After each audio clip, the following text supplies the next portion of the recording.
cost of capital for all sectors of the economy everywhere has gone up 40%. If you were private equity a decade ago, you could borrow money at 3.5%, 4.5% for 7 years. You can't even get near that anymore. It's 9 to 11% for 5 years and more if you're a B-grade company.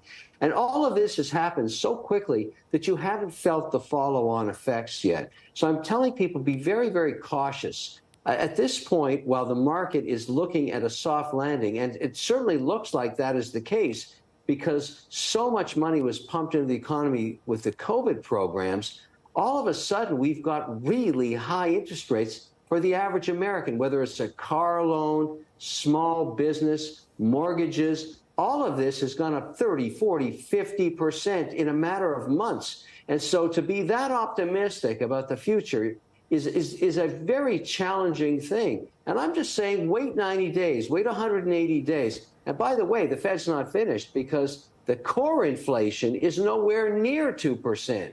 So for all the optimism of Powell stopping, have you not noticed? He just keeps ramming it up 25 basis points every time. And that means September, coming to a theater near you, is going to get this terminal rate close to 6% and maybe higher. If terminal rate 6%, what you borrow at is 8, 9, 10, 11 if you're AAA. And if you're a small business, let's talk about double digits, 14, 15, 16%. You haven't seen that in 30 years.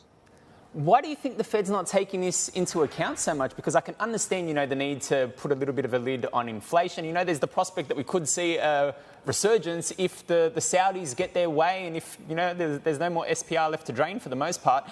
But everything you're saying is absolutely correct, especially small business. We're already seeing the tightening of credit for, just regular consumers. When you look at the latest data, we're probably going to get even more data coming through from the sluice on the 31st. So why do you think the Fed's just getting led around by the markets, getting led around by the bond markets as well, and not necessarily focusing on whether the real pain's going to be? Again, a great question. Fed's looking at two things. They have full employment in America. Full employment. Anything under 4% unemployment is full employment. That's number one. Number two is core inflation, including energy, which has, by the way, been going up, is still well over 2%, north of 3%. So you've got full employment.